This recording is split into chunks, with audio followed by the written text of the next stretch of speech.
Welcome back to the fifth and final in this series of daily devotionals on the book of Daniel. Our aim this week has been to hit the key themes of the book, which has meant that we've remained at a fairly high level and we've skimmed over lots of details. Already during Israel's exile in Babylon, we've observed the message that God is still on the throne. God rules not just Jerusalem, but he rules the nations. This theme was introduced in Daniel chapter 2 in Nebuchadnezzar's dream of the huge statue representing successive human kingdoms, one after the other, a statue that was ultimately destroyed by God's rule, represented by a rock hewn by God, which eventually grew to fill the whole world. And it's this same theme that we pick up again today in chapter 7, which is paired with chapter 2 in our schema of the book. Chapter 7 opens with the report of Daniel having a dream, which in the book is always understood as some kind of communication with God. Previously, of course, it was Nebuchadnezzar having the dreams and Daniel interpreting them, but here Daniel has the dream and he asks someone within the dream, probably an angel, for its interpretation. Daniel's dream consists of 4 beasts representing world powers who seem to rule consecutively. The 4th of these beasts seems to be more terrifying and fearsome than the previous 3, and it itself is ruled by a consecutive series of horns or individual leaders. Climactically, we're introduced to another horn, verse 8. While I was thinking about the other horns, there before me was another horn, a little one, which came up among them, and 3 of the first horns were uprooted before it. This horn had eyes like the eyes of a human being and a mouth that spoke boastfully.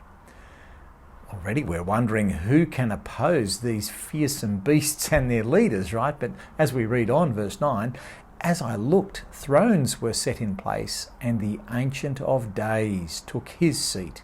His clothing was as white as snow. His hair on his head was white like wool. His throne was flaming with fire, and its wheels were all ablaze. A river of fire was flowing, coming out from before him. Thousands upon thousands attended him. 10,000 times 10,000 stood before him. The court was seated, and the books were opened. The Ancient of Days is, of course, the living God. The vision here is a judgment scene. God has taken his throne to judge all those who have set themselves in opposition to him. And the opening of the books signal that justice is now to be carried out, especially in relation to the little but boastful horn of the 4th kingdom. Verse 11. Then I continued to watch because of the boastful words the horn was speaking. I kept looking until the beast was slain and its body destroyed and thrown into the blazing fire. The other beasts had been stripped of their authority but were allowed to live for a period of time.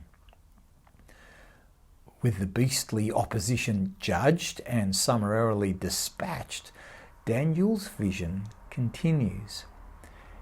In my vision at night I looked, and there before me was one like a son of man, coming with the clouds of heaven. He approached the Ancient of Days and was led into his presence. He was given authority, glory, and sovereign power. All nations and peoples of every language worshipped him. His dominion is an everlasting dominion that will not pass away, and his kingdom is one that will never be destroyed. When God acts, the beasts and horns in opposition to God are overthrown, and in their place, God establishes his own rule. Next in Daniel's vision, there is this one who approaches the Ancient of Days, which I imagine is an audacious act in itself. Who would dare approach the one seated upon his dazzling throne of power? But instead of judgment, the Ancient of Days, God, gives him authority, glory, and sovereign power forever. His kingdom will never be destroyed. And just as startling is what happens next. All nations and peoples of every language worship him. In the presence of the living God, there is universal worship of someone other than the Ancient of Days. How is this not idolatry? Why does the Ancient of Days apparently watch on with approval while praise is given to someone else? Whoever this other person is, God shares his divine glory with him. God shares his worship with him and gives him all his authority to rule. Who is he? Well, he's described as one like a son of man coming with the clouds of heaven. Some commentators say that the clouds of heaven refer to the manifest glory of God. In other ancient Near Eastern sources, clouds function as divine chariots. And still other Jewish sources say that these clouds are actually innumerable battalions of angels. They are God's angel armies, too many and too glorious to count.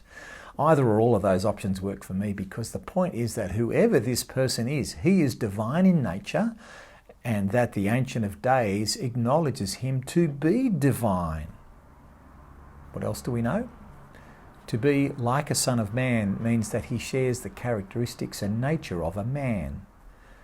You might remember that King Nebuchadnezzar described the fourth person miraculously walking around in the fiery furnace as one like a son of God. By that he meant that the fourth person seemed to share the characteristics and the nature of God, the kind of similarity that's passed on from the father to their son.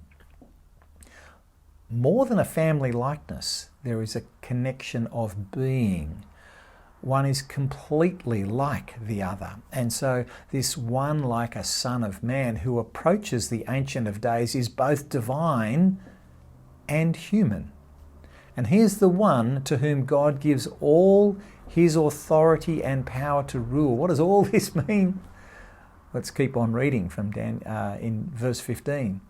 I, Daniel, was troubled in spirit, and the visions that passed through my mind disturbed me. I approached one of those standing there and asked him the meaning of all this.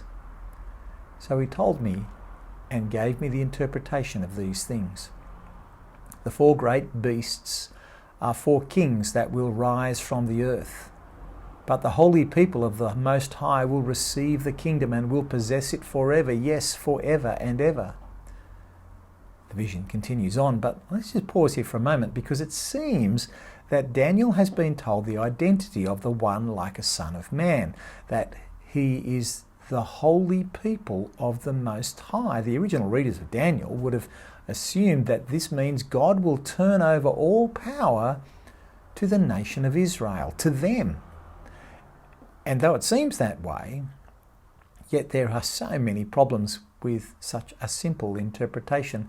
Firstly, in the midst of the exile, who truly is the people of Israel? Haven't they broken covenant and broken fellowship with God? And haven't they been scattered now among the nations into marrying with them and actually losing their identity? Secondly, the one like the Son of Man is not directly identified as Israel. We're only told that the people set apart for the Most High will receive the kingdom. Who now are those holy and set apart as God's people? Who are they? Is it Israel? Maybe it's just the tribe of Judah, not the 12 tribes. Maybe it's just the religious and obedient Jews from the tribe of Judah, but not the rest of the tribe of Judah. Or what about the Gentiles who have the faith of Abraham? They have a faith just like Abraham's. None of those seem to fit. Certainly as Daniel 7 proceeds, there is incredible ambiguity about the identity of this one like a son of man. What we do know is that the great discussion and debate in this question continued up until the time of Jesus. And what we also know is that with great certainty is that Jesus himself claimed that he was indeed this Son of Man, worthy of the kind of worship only appropriate for God, who would be given all God's power and authority to rule over all things. Now you might say, well, when did Jesus ever say this? Do a quick search on the phrase the Son of Man in the Gospels, and you'll see. But principally, when Jesus stood before the Sanhedrin before his crucifixion, giving evidence under oath as to his identity, well, again, the high priest asked him, "Are you the Messiah, the Son of the Blessed One?"